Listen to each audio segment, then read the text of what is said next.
He's an e-entrepreneur who's out to change all the rules. Meet Pakistan native Imran Anwar and find out how he thinks the internet will change Pakistan for good. Imran Anwar will also take your questions and comments on this edition of Q&A.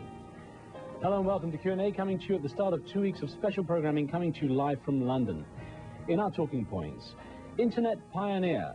Imran Anwar is often described as the first man to bring the internet to Pakistan. How did he do it and what made him do it? Connecting Pakistan. So who's online anyway? And is a so-called digital divide between rich and poor developing in Pakistan?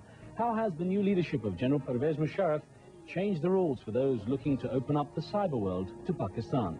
And net potential. How is the net changing the way in which Pakistanis are getting their information? Might the internet make Pakistan more democratic? Will the net rapidly improve Pakistan's low literacy rate? We'll pose those questions to our guest in the 30 minutes to come. And by the way, Imran Anwar's website's a great introduction to the man, telling you how he moved from being Karachi educated to Columbia University Business School and later on to journalism. Imran Anwar joins us from our studios in New York, and you can get your questions ready for him. Let me remind you also to join the chat room, which is up and running live on the internet as we go out live. You can pose your questions from there. We'll take questions from the chatters online. Simply go to the web page at cnn.com/Q&A and click on the icon.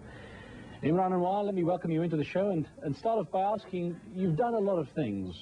Do you consider yourself to be an internet pioneer as such? Well, not quite like Al Gore can claim to be the founder of the internet, but my humble contribution was to be in the right place at the right time and help bring internet email to Pakistan. What made you, Imran, what made you set up the first ISP, internet service provider in Pakistan? What was it you saw as an opportunity? Basically, there is the need that I have always felt is that economies like Pakistan and societies like Pakistan are considered somewhat developing or underdeveloped simply because of lack of communications, both in the infrastructure side and in the ability of people to communicate, which can help open people's minds and also do away with hatred and bigotry, etc. So that's something I've always believed in. Back in January of 1989, when I moved to the US to go to Columbia Business School, I was very fortunate that I had my first glimpse and the first chance to use the internet. I had been familiar with CompuServe, etc., from reading magazines in the past in Pakistan, but actually being able to use it, it took literally 30 seconds for me to realize that it was something that would change the world. And I was very fortunate in having friends like an old neighbor of mine from Lahore who were technically astute to help me marry that business and social vision with the technology needed to make it happen. So I'm very, very fortunate in that. Now, not everyone would see that opportunity, not everyone would see that potential. How was the response from the Pakistani public in the first instance to your offering this chance to go online? Well, initially, of course, even the people who I was working with basically scoffed at the idea. They laughed and said it would take about 10 or 15 years before anybody would ever want email. And my feeling was, well, I don't have venture capital as it exists today did not exist at that time, so I had no choice but to say, okay, let's start small. Let's start with a simple store and forward mechanism, get the email in New York, store it, forward it to Pakistan at frequent intervals, and see what happens. Start small with our own limited resources. And so that was one. And the second thing was the government and the even the so-called technology and the telecommunications people were not only not cooperative, they even tried to get in the way. Now, I know you have done a number of things. We'll talk about some of the projects you've been on as the show goes on. But let me ask you, I was reading in one article, you say that you consider yourself a firm believer in planned drifting. What exactly does that mean? And can it really apply to the world of information technology? Absolutely. I'm glad you asked that question. Planned drifting is simply something it's a little catchword I started using about 15 years ago, before I came to the United States, when I was studying to be an electrical engineer at Pakistan's prestigious engineering university in Lahore, and everybody felt, well, you finish your engineering degree and you become part of the electrical companies or WAPDA, the power utility there, etc. And my feeling was that all of this was too limiting and to point A to point B, and that's not how the world was going to be changing. And my feeling was that you needed to give your life and your career and even technology as such a certain direction, but don't tie it to either a fixed business plan or to a fixed life goal, because things are changing too fast. They hadn't even started changing yet, but I felt that the change was coming.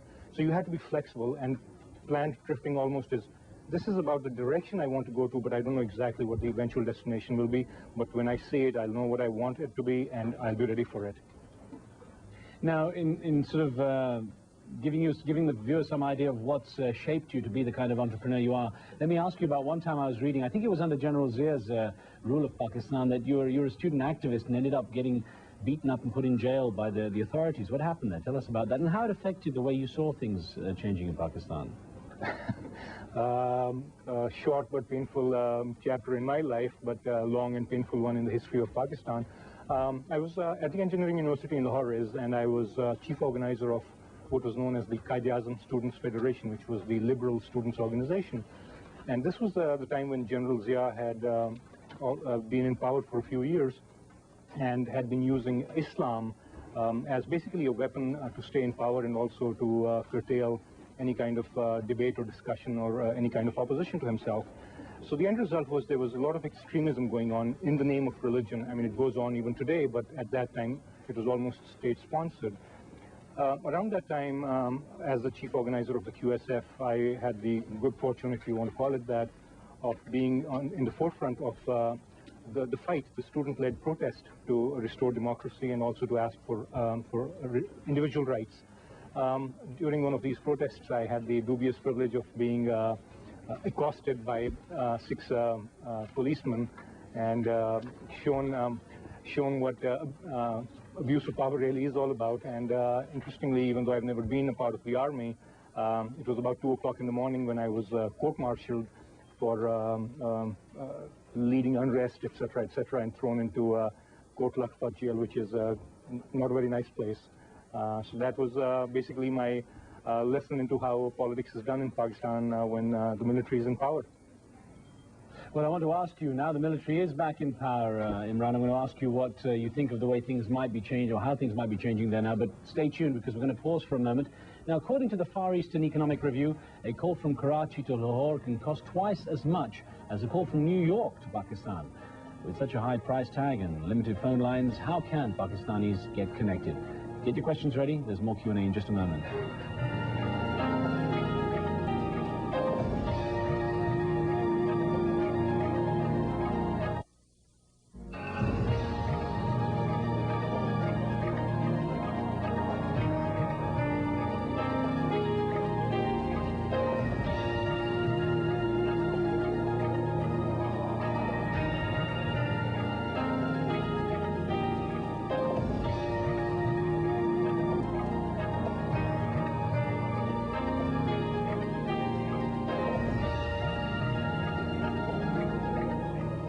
Welcome back. Well, as you saw there, even taking into account the difference in size of the two neighbors, India's connectivity to the internet is far higher than that of Pakistan's, and there's a large difference in the number of people who have computers.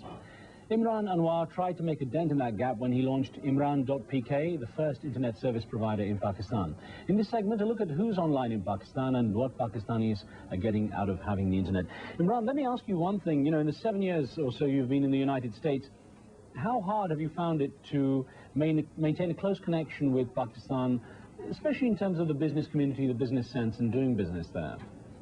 Well, that's a pretty wide range of topics there, and we could discuss. But at the very least, let's take basic communications. I think Pakistan has been kind of a difficult country to stay in touch with, especially back in 1989, about 10, 11 years ago when I came here. If you used MCI or AT&T, etc., you had to pay about $3 per minute for international calls to Pakistan during the daytime. And calls from Pakistan were even more expensive, which is even more exorbitant when you consider the exchange rate. Now, that was on the pure communications side, on the telephone side. On the business-to-business side, obviously, these are the kinds of things that enable better communications between businesses. So it makes it very hard for Pakistani business to compete internationally, for example, if the cost of communications is so high. Additionally, even on a personal basis, people trying to reach out to family members, instead of talking to somebody every week, you might be talking once a month, etc. There is a high cost. Let me ask you then. Yeah, sorry, Imran, I was going to say, let me ask you then, with those kind of difficulties, obviously it's a big incentive for people to leave Pakistan. There's not much incentive for them to stay. And an email question that came in from Mohit in New Delhi says, isn't the brain drain of professionals from developing nations only helping the Western world rather than the homelands of the people who leave? Mohit, that's a great question, but actually I would say you have to look at both sides of it. If it's a one-way brain drain where a country like India or Pakistan invests in its engineers and doctors, and as soon as they grab a degree in their hand, they get out of there and never come back, of course it's a huge price that society is paying. But at the other hand, think about, especially in a country like Pakistan, where there are hundreds, if not thousands, of engineers and doctors or teachers, etc., who are without jobs and basically wandering the streets. If a person like that is looking for economic opportunity and does not find that within their own homeland, whether it be India or Pakistan or Bangladesh, they end up coming to the United States, for example. Now, in some cases, an MSc or a Master of Arts in Literature may end up driving a cab in New York City and sending back even $100 or $200 a month, which can be more than he would have made as a monthly salary back home, 100%. Now, if the same person is an engineer or a doctor, they can actually think of themselves another raw material that the country has exported, whether it's almost like cotton, but in a different form now. And if this person does two things: one, makes a good living here in the United States or Europe or anywhere else that the market is willing to pay them what they're worth, but remembers where they came from and remembers their roots and their responsibility to where they came from, if they can either send money back or help others to follow the same path that they did, or open new opportunities for smaller companies, software exports, anything you think of. If that happens, it's actually a pretty good arrangement. It's a symbiotic relationship, and it's a win-win-win situation for everybody. Now, you had obviously an excellent British-style education in Pakistan. It still has an excellent schooling to a large degree. Let me ask you a question that's come up in our internet chat room, which is relevant regarding that. From Singapore, the question is, how do you see the Pakistanis' command of English as an advantage to the future development of the internet? Riz, that question is so dear to my heart. I was very fortunate that I went to Catholic schools and British public schools in Pakistan, both in Karachi at St. Paul's English High School and at HSN College in Lahore. And I'm very fortunate. As a matter of fact, I jokingly sometimes say that the English I speak here is actually a little less powerful than what I used to speak with my friends in Pakistan. We had this huge advantage, and India still has that, and Sri Lanka and Bangladesh also have it. Unfortunately, in the times of General Zia, in his quest to promote Urdu as a national language, he unfortunately did so at the expense of English, forgetting that English really was the future language of business, especially with the advent of the internet and other technologies. So that's something we have actually taken a step back, and I'm hoping that the current regime, whether it be elected or not, will make education a priority, and on top of that, the command or at least an understanding of the English language a priority. I totally agree with you on that. Which, Imran, of course, next door in India, they're using to great advantage with the excellent English skills. There's a huge development in the IT sector. Let me ask you about Pakistan, and if there is the danger the English language, the use of the English languages has whittled away to some degree over the past couple of decades, how that might affect who's online. I mean, from what you know, who is able to go online in Pakistan and make the most use of the internet? That's an excellent question. Actually, Riz, think about it. There are three factors that can limit your access to the internet. One is, of course, the fact that computing equipment is still very expensive. An inexpensive $1,000 computer in New York translates to about 60,000 rupees, which, if I was still living in Pakistan, would be about 3 or 4 months of salary for me, even as a qualified professional. So it's a very expensive proposition to get into that field itself. Then you have to be physically close to a major city that actually offers internet access. The Pakistan Telecommunications Corporation is doing work to make universal and national level access available, but that's coming. It's not completely there yet. And the third piece is, of course, that 90 or if not 80% of the internet is still in the English language. And if you don't know English, you will find some websites of interest to you might translate their pages to your language, or somebody might write programs in your language, etc. But as a source of information on a global basis, the internet is so huge, you can only benefit from its entire power if you know the English language. And don't forget, Riz, that in a country like Pakistan, our actual literacy rate, forget English, even with Urdu, the ability to sign your name is about 10 or 12%, which is really horrible, which is tragic, and I think it's criminal. Okay, well, Imran, don't go away because we have more questions for you. What kind of fundamental change will come about as the internet grows in Pakistan? Does the internet make a nation more democratic? We'll examine those questions and more when Q&A continues in just a moment.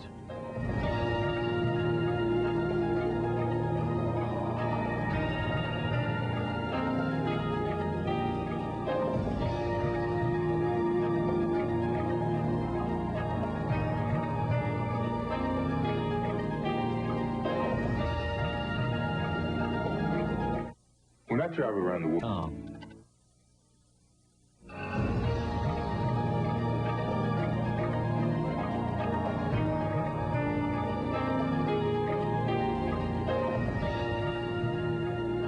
Q&A is live in London for 2 weeks of shows. You can join us each day at this time. That's 16:30 GMT, and later at 19:30 GMT for live guests and topics from the UK capital.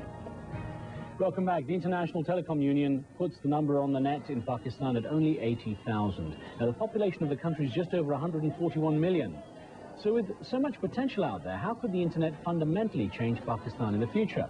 In this segment, we ask, could the internet, for example, bring about a new effort, a dialogue between Pakistan and India, and the world come to better understand what Pakistanis are about through the internet? Let's get back to Q&A. Imran, actually, let me start off straight with a question that came in on the internet chat room, people online chatting there.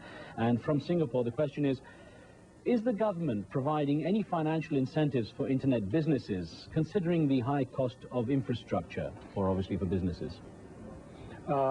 I'll try to answer that question based upon the information I have from about 2 weeks ago when General Musharraf was in New York for the United Nations Summit. And one of the things he spoke about in his meeting with the community and the state dinner was that they were setting up a venture capital fund to try to replicate what is happening in the United States. Now, I don't exactly know how it's going to work and if it's going to actually have a benefit in terms of getting internet access out there into people's homes. The benefit of the internet would be if it was available to everybody, and in a country like Pakistan where education is not that common, even the internet, even if you plugged every home, I don't think it could provide the same benefits that it can provide in the United States. I think it can be a great form of multimedia communications to help people understand what their civic rights and responsibilities are, what's going on in the world, how they should not simply follow the local mullah or the local landlord who tells them what is right for them or what's right for the country, etc.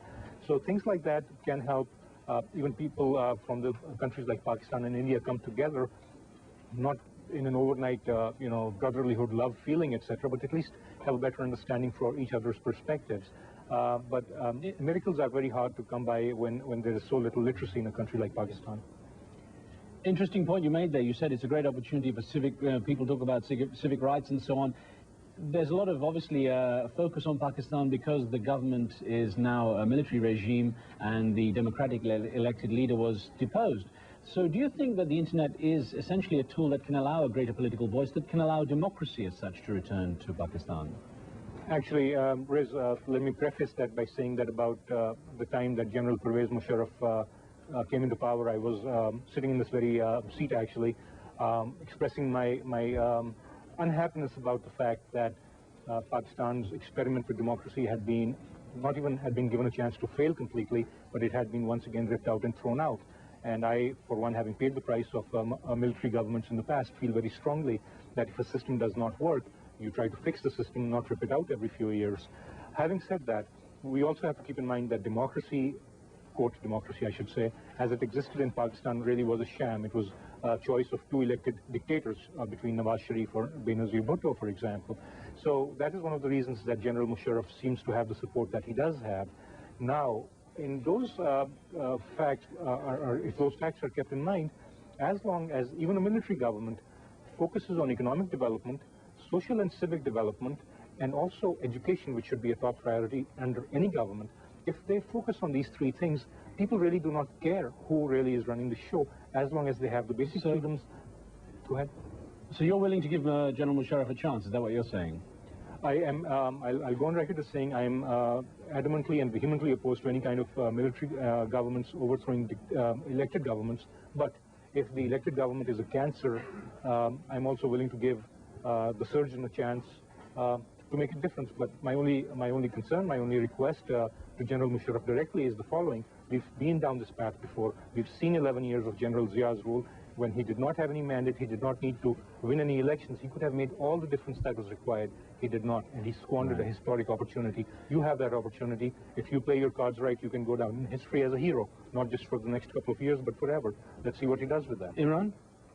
Let's take a call from Delhi because Mohammed's been standing by. Mohammed, thanks for your patience. Go ahead, you're through to Imran Anwar. Hello, ahead, thank you very much. First of all, I thank CNN that they are bringing so nice program, and I really thanks and congratulations, Mr. Alam, about bringing this internet. But how you satisfy the orthodoxy or the Islamic scholars about the control on adult sites? Okay, the issue of the pornographic sites, adult sites, and you know how the religious sector, if you like, might be very wary of the internet as a result and might resist the expansion of the internet, Imran. That's a great question from Mohammed. I totally understand where he's coming from, and the thing to keep in mind is that pornography on the internet is the biggest concern for a lot of people. It's a great threat to a lot of societies and cultures. But let's keep in mind, pornography is 2,000 years old, if not older. And it's been around in print format, in video format. Any new technology that comes out is another means of communication. Pornography, unfortunately, is another form of idea. Now, I'm not saying it's a great idea or it should be a protected idea or not. In some countries it should be, like the United States protects it. In a country like Pakistan, it's not something that goes with the social or religious norms, so it should not be promoted or allowed. But killing the medium is not the right way to control pornography. Suppose you shut down all internet connections tomorrow, it will not stop pornography from coming in the form of CDs, videotapes, magazines, etc. A quick final question, Imran, as we're almost out of time. A very quick thought. A chat room question from Pakistan says, what do you see in the e-commerce future in Pakistan? Pakistan has an opportunity because e-commerce is exploding, and it shouldn't be the government that sets policy. It should be the entrepreneurs of Pakistan who can make a difference, and I would like to think that one man can make a difference or one woman can make a difference, especially with the internet and technology. Pakistan has the talent, has the ability to make it happen. We've hit our wall there, so we're going to thank you for joining us and taking our questions. Now, again, you can find Imran Anwar's website at imran.com/Imran Anwar. That's all one word, and there you can read about his career and find out more about what he likes to do, even outside the office. And you can join us for the next Q&A, as we're out of time on this one. You can join us with a look at the telecommunications and internet from the Indian perspective with the CEO of Across World Communications. Hope you'll join us for that. We'll see you next time.